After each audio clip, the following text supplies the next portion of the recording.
Hi friends, welcome to our channel. ఈరోజు నేను 2025లో రిలీజ్ అయినటువంటి ఒక మంచి యాక్షన్ థ్రిల్లర్ మూవీ స్టోరీని ఎక్స్ప్లెయిన్ చేయబోతున్నాను. అదే Madhushala. Now let's start our video.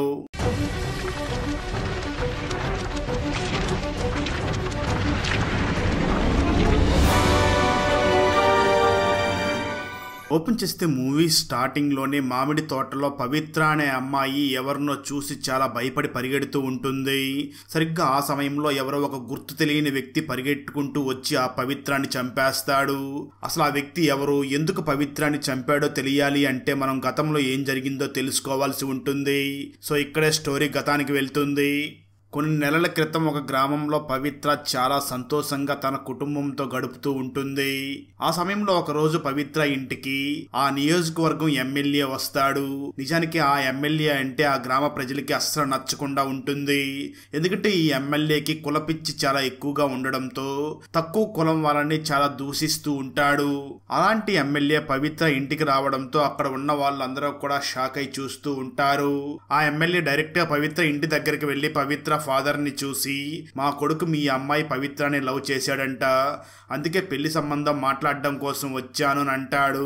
ఆ మాటలు విన్న పవిత్ర ఫాదర్ మాత్రం చాలా షాక్ అయ్యి అలాగే చూస్తూ ఉంటాడు. అది చూసినటువంటి ఎమ్మెల్యే, నేను కూడా మొదట్లో ఈ మాట వినగానే చాలా కోపంగా ఆశ్చర్యపోయాను, కానీ వాళ్ళిద్దరి ఇష్టాలని కూడా నాకు గౌరవించాలనిపించింది, అందుకే మీతో పెళ్లి సంబంధం మాట్లాడడం కోసం వచ్చాను, మీకు ఈ పెళ్లి సంబంధం ఇష్టమేనా అని అడుగుతాడు. ఆ మాటలు విన్న పవిత్ర ఫాదర్ కూడా మాకు ఇష్టమే అని చెప్పి లోపలికి ఎమ్మెల్యేని పిలవడంతో అక్కడికి ఎమ్మెల్యే ఫ్యామిలీ మొత్తం వచ్చి ఆ పవిత్రతో ఎంగేజ్మెంట్ కూడా చేసుకుని వెంటనే బయటికి వచ్చి అక్కడ అంబేద్కర్ బొమ్మ ఉండడంతో ఆ బొమ్మ ఎదురుగానే తన కొడుక్కి మరియు ఆ పవిత్రకి పెళ్లి చేస్తాడు.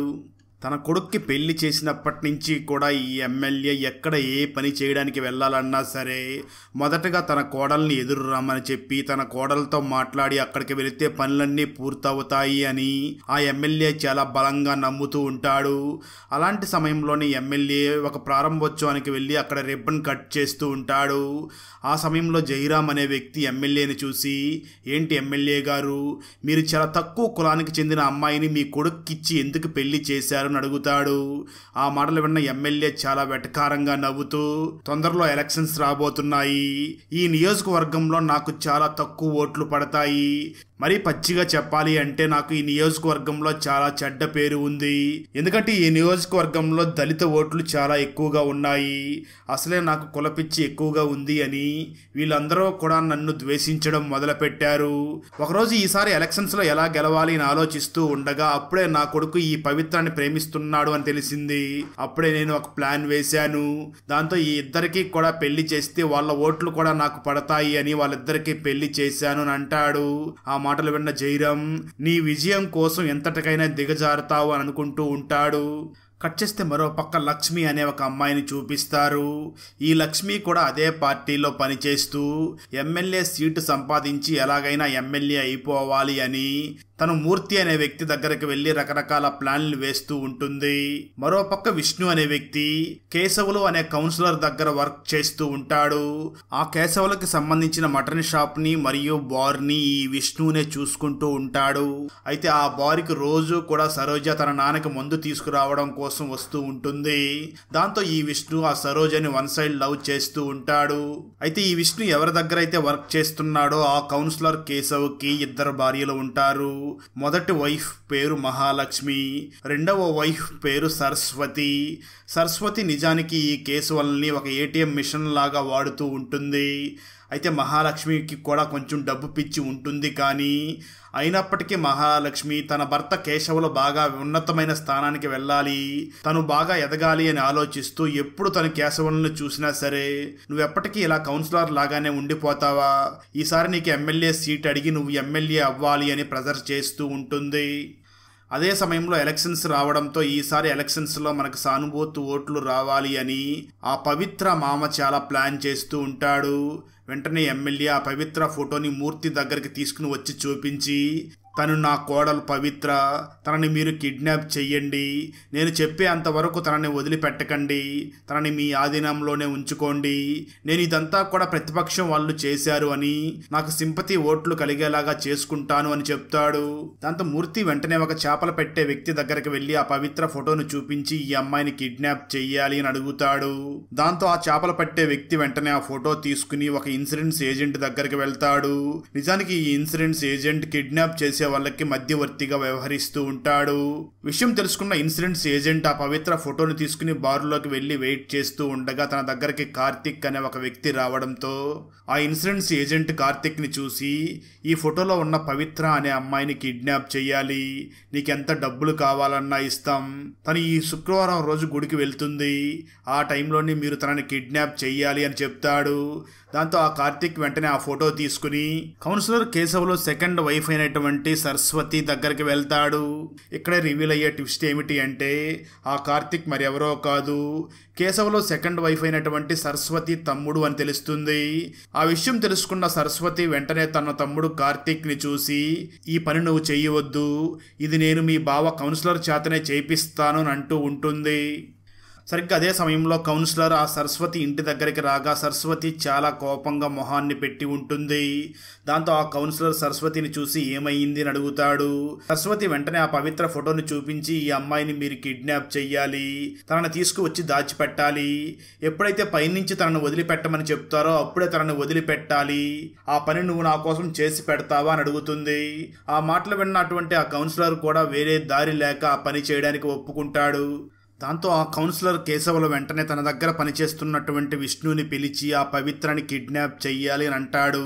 అయితే ఆ విష్ణు మాత్రం, సార్ నేను సరోజ అనే అమ్మాయిని వన్ సైడ్ లవ్ చేస్తున్నాను, ఇప్పుడు ఈ విధంగా చేశాను అని ఆ సరోజ ఫాదర్కి తెలిస్తే మా పెళ్లి కూడా ఆగిపోతుంది, ప్లీజ్ సార్ నన్ను మాత్రం ఈ పనిలోకి లాగొద్దు అని అంటాడు. అయితే ఆ కౌన్సిలర్ మాత్రం చాలా బ్రతిమలాడుతూ ఉంటాడు. దాంతో ఆ విష్ణు చేసేదేమీ లేక ఆ కౌన్సిలర్ కోసమని ఆ పని చెయ్యాలి అని డిసైడ్ అవుతాడు. ఆ తర్వాత శుక్రవారం రోజు వీళ్ళకి పవిత్ర గుడికి వెళ్ళింది అని ఒక ఇన్ఫర్మేషన్ వస్తుంది. దాంతో ఈ విష్ణు మరియు తన ఫ్రెండ్ ఆ గుడి దగ్గరికి వెళ్తారు. అక్కడ పవిత్ర తన అత్తగారితో కలిసి అక్కడ గుడి చుట్టూ కూడా ప్రదక్షిణ చేస్తూ ఉంటుంది. అయితే తన అత్తగారికి మరియు పవిత్రకి మధ్యలో కొంచెం గ్యాప్ ఉండగా సరిగ్గా ఆ సమయంలో విష్ణు మరియు తన ఫ్రెండ్ అక్కడికి వెళ్తారు. విష్ణు వెంటనే మొత్తం మందు కలిపినటువంటి కర్చీఫ్ ని పవిత్ర ముక్కుకి అడ్డం పెట్టి ఆ పవిత్రని కిడ్నాప్ చేసి అక్కడి నుంచి తీసుకుని వచ్చేస్తారు. అయితే కొంతసేపటి తర్వాత పవిత్ర అత్తగారు పవిత్ర కోసం ఆ గుడి మొత్తం వెతికినా ఎక్కడా కూడా తను కనిపించకపోవడంతో ఇంటికి వచ్చి తను చాలా బాధపడుతూ ఉంటుంది. అయితే ఈ ఎమ్మెల్యేకి అంతా తెలిసినప్పటికీ ఏమీ తెలియనట్లుగా ఆ ఎమ్మెల్యే కూడా నటిస్తూ ఉంటాడు. సరిగ్గా అదే సమయంలో పవిత్ర తల్లిదండ్రులకు కూడా విషయం తెలిసి వెంటనే వాళ్ళు ఆ ఎమ్మెల్యే దగ్గరికి పరిగెట్టుకుంటూ వచ్చి, ఏంటి సార్ బయట ఏదేదో చెప్తున్నారు, నిజంగానే నా కూతుర్ని కిడ్నాప్ చేశారా అని అడుగుతారు. ఆ మాటలు విన్నటువంటి ఎమ్మెల్యే వెంటనే ఆ పవిత్ర తల్లిదండ్రుల్ని చూసి, మీరేమీ భయపడకండి, ఇదంతా కూడా ప్రతిపక్షం వాళ్ళే చేశారు, నేను పోలీసులతో కూడా ఆల్రెడీ మాట్లాడేశాను, 24 గంటల్లో మనకు పవిత్ర దొరుకుతుంది అని వాళ్ళని ఓదార్చుతూ ఉంటాడు. కట్ చేస్తే మరో పక్క పవిత్ర స్పృహలోకి వచ్చి చూడగా తను ఒక మామిడి తోటలో బంధించబడి ఉంటుంది. దాంతో పవిత్ర వెంటనే అక్కడి నుంచి పరిగెట్టి పారిపోవడానికి చాలా ప్రయత్నిస్తుంది. కానీ పవిత్ర మాత్రం అక్కడి నుంచి తప్పించుకుని వెళ్ళలేకపోవడంతో తిరిగి మళ్ళీ ఎక్కడైతే బంధించారో అక్కడికే వస్తుంది. అదే సమయంలో విష్ణు మరియు తన ఫ్రెండ్ అక్కడికి రాగా విష్ణు వెంటనే ఆ పవిత్రాన్ని చూసి, చూడమ్మ నువ్వు ఎక్కడికి పారిపోవాల్సిన అవసరం లేదు, కానీ కొన్ని రోజులు మాత్రం నువ్వు ఇక్కడ ఉండవలసి వస్తుంది, ఆ తర్వాత మేమే నిన్ను వదిలేస్తాం, అప్పటి వరకు ఇక్కడి నుంచి పారిపోవడానికి ప్రయత్నం మాత్రం చెయ్యకు, ఇక్కడ ఉన్న ఎవరో కూడా నీకు ఎటువంటి హాని చెయ్యరు అని చెప్పడంతో పవిత్ర కూడా అందుకు ఒప్పుకుంటుంది. మరోపక్క పోలీసులు ఆ పవిత్ర ఫోటోని తీసుకుని వెళ్ళి ప్రతి గ్రామంలో కూడా వెతుకుతూ ఉంటారు. ఆ సమయంలో కార్తిక్ ఇన్సూరెన్స్ ఏజెంట్ దగ్గరికి వెళ్ళి, మీరు కిడ్నాప్ చేసిన వెంటనే డబ్బులు ఇస్తామన్నారు, ఇప్పుడు ఆ పవిత్ర మా కంట్రోల్లోనే ఉంది, డబ్బులు ఎప్పుడు ఇస్తారో అని అడుగుతాడు.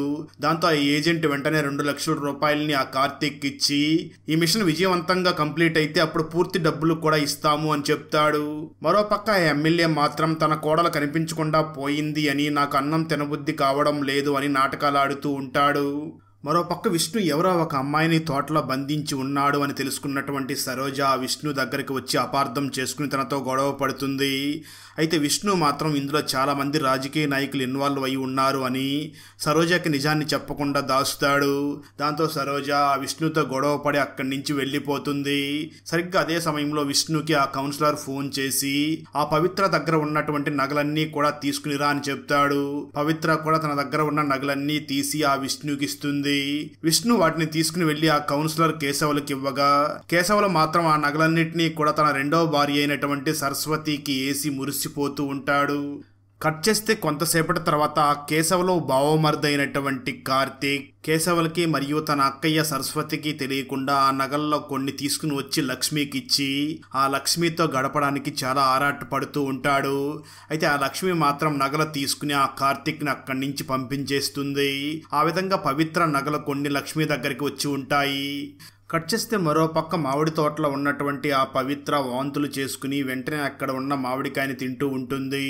అది చూసినటువంటి విష్ణు మరియు తన ఫ్రెండ్కి అసలు ఏమీ అర్థం కాకుండా ఉంటుంది. కట్ చేస్తే ఆ తర్వాత మూర్తి అనే వ్యక్తి చేపలు పట్టే వ్యక్తిని పిలిచి తనకి పూర్తి అమౌంట్ని ఇస్తాడు. దాంతో ఆ చేపలు పట్టే వ్యక్తి తన దగ్గర కొంచెం అమౌంట్ ఉంచుకుని వెంటనే ఏజెంట్ని పిలిచి తనకి అమౌంట్ ఇస్తాడు. ఏజెంట్ కూడా తన దగ్గర కొంత డబ్బులు ఉంచుకుని వెంటనే తను కార్తిక్ని పిలిచి కార్తిక్కి డబ్బులు ఇవ్వగా కార్తిక్ వెంటనే ఆ డబ్బులను డైరెక్ట్గా విష్ణు దగ్గరికి తీసుకుని వెళ్ళిస్తాడు. వెంటనే ఆ కార్తిక్ విష్ణుని చూసి ఇప్పుడే పైనుంచి ఆర్డర్ వచ్చింది, ఎట్టి పరిస్థితుల్లో కూడా ఆ ఎమ్మెల్యే కోడలు బయటికి రావడానికి వీల్లేదు, తనని చంపేయండి అని చెప్తాడు. ఆ మాటలు విన్నటువంటి విష్ణు మాత్రం అదేంటి సార్, ఫస్ట్ కిడ్నాప్ అనుకున్నారు, ఇప్పుడు హత్య చేయడం ఏమిటి, ఇది చాలా తప్పు, నేను ఇలాంటి పనులు చేయలేను అంటాడు. అయితే ఆ మాటలు విన్న కార్తిక్ మాత్రం ఇందులో నేనేమీ చేయలేను, ఇది పైనుంచి వచ్చిన ఆర్డర్, ఇక మీదట నీ ఇష్టం అని చెప్పి కార్తిక్ అక్కడి నుంచి వెళ్ళిపోతాడు. ఆ తర్వాత విష్ణు జరిగిందంతా కూడా ఆ పవిత్రకి చెప్పి ఇప్పుడు నిన్ను మేము చంపకపోతే వాళ్ళు నన్ను చంపేస్తారు అని ఆలోచిస్తూ ఉంటాడు. అది విన్న పవిత్ర చాలా భయపడుతూ ఉంటుంది. అప్పుడు విష్ణు ఇంత అందమైన అమాయకమైన అమ్మాయిని చంపడం ఏమిటి, ఎలాగైనా ఈ అమ్మాయిని కాపాడాలి అని ప్లాన్ చేస్తూ ఉంటాడు.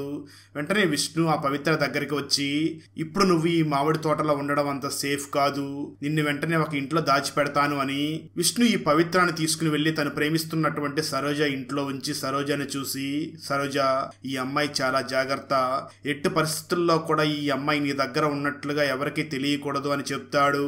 కట్ చేస్తే మరోపక్క ఆ ఎమ్మెల్యే తన ఇంట్లో ఒక వ్యక్తితో మాట్లాడుతూ ఉండగా అక్కడికి తన ఫ్యామిలీ డాక్టర్ వచ్చి ఎమ్మెల్యే గారు నీకు ఒక గుడ్ న్యూస్ మరియు ఒక బ్యాడ్ న్యూస్, ఏది ముందుగా చెప్పాలి అని అంటాడు. దానికి ఆ ఎమ్మెల్యే సమాధానం చెప్తూ నాకు ముందుగా గుడ్ న్యూస్ చెప్పు అని అంటాడు. డాక్టర్ వెంటనే ఆ ఎమ్మెల్యేని చూసి కొన్ని రోజుల క్రితం మీ కోడలు మా హాస్పిటల్లో ట్రీట్మెంట్ చేయించుకోవడం కోసం వచ్చింది కదా, అప్పుడు చెక్ చేస్తే నీ కోడలు ప్రెగ్నెంట్ అని తెలిసింది, మీరు తాత కాబోతున్నారు అని అంటాడు. ఆ మాటలు విన్నటువంటి ఎమ్మెల్యే ఒక్కసారిగా షాక్ అయ్యి వెంటనే డాక్టర్ని చూసి మరి ఆ బ్యాడ్ న్యూస్ ఏమిటి అని అడుగుతాడు. దానికి ఆ డాక్టర్ సమాధానం చెప్తూ మీ కోడలు పవిత్ర కేవలం ఒక కాన్పు మాత్రమే చేయగలుగుతుంది, రెండో సంతానం కలిగితే తన ప్రాణాలే పోయే ప్రమాదం ఉంది, అందుకే మీరు మీ కోడల్ని చాలా జాగ్రత్తగా చూసుకోండి అని జాగ్రత్తలు చెప్తూ ఉంటాడు. దాంతో ఎమ్మెల్యే వెంటనే తన రూమ్లోకి వెళ్ళి చాలా బాధపడుతూ ఇప్పుడు నా చేతులతో నా వారసుని నేనే చంపుకోబోతున్నానా, ఎంత పెద్ద తప్పు చేశాను అని ఆలోచించి నాకు ఎమ్మెల్యే పదవి లేకపోయినా పర్వాలేదు, నాకు నా వారసుడు కావాలి అని వెంటనే కారు తీసుకుని ఆ మూర్తి ఇంటి దగ్గరికి బయలుదేరి వెళ్తాడు. ఆ సమయంలో మూర్తితో లక్ష్మి మాట్లాడుతూ ఉంటుంది. ఎమ్మెల్యే అక్కడికి రావడం చూసిన మూర్తి వెంటనే లక్ష్మిని తన రూమ్ లో దాచిపెట్టి వెంటనే బయటకు వచ్చి ఆ ఎమ్మెల్యేతో మాట్లాడుతూ ఉంటాడు. ఎమ్మెల్యే వెంటనే ఆ మూర్తిని చాలా కోపంగా చూసి మాట్లాడుతూ ఇప్పుడు నా కోడలు ప్రెగ్నెంట్ అన్న విషయం తెలిసింది, అంటే ఇప్పుడు మా ఫ్యామిలీ వంశోద్ధారకుడు మా కోడలు కడుపులో పెరుగుతున్నాడు, ఎట్టి పరిస్థితుల్లో నా కోడలు నాకు ప్రాణాలతో కావాలి, నువ్వేం చేస్తావో నాకు తెలియదు, నా కోడలు మాత్రం ప్రాణాలతో తిరిగి ఇంటికి రావాలి, అలా కాకుండా తనకేమైనా అయితే మాత్రం ఇందులో ఎవరెవరు ఇన్వాల్వ్ అయి ఉన్నారో వాళ్ళందరినీ కూడా చంపేస్తాను అని వార్నింగ్ ఇచ్చి వెళ్తాడు.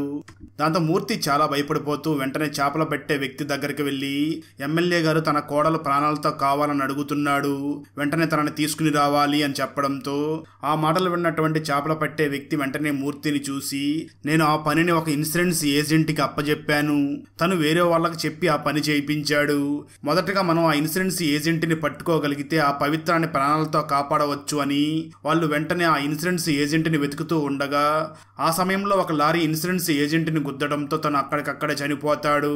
దాంతో మూర్తి మరియు ఆ చేపల పట్టే వ్యక్తి ఇప్పుడు పవిత్ర ఎవరి దగ్గర ఉందో మనకి ఎలా తెలుస్తుంది అని ఆలోచిస్తూ ఉంటారు.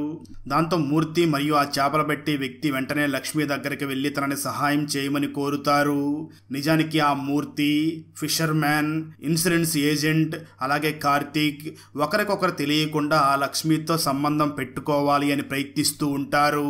మూర్తి మరియు చేపల పట్టే వ్యక్తి చెప్పింది విన్నటువంటి ఆ లక్ష్మి, ఆ పవిత్ర నగలు నా దగ్గర ఉన్నాయి, ఇప్పుడు ఆ పవిత్ర ప్రాణాలతో బయటకు వస్తే నా గురించి తెలిసిపోతుంది, తను ప్రాణాలతో ఉండకూడదు, తను చనిపోతే బాగుంటుంది అని ఆలోచిస్తూ ఉంటుంది. నిజానికి లక్ష్మితో అందరితో కూడా చాలా పరిచయాలు ఉంటాయి.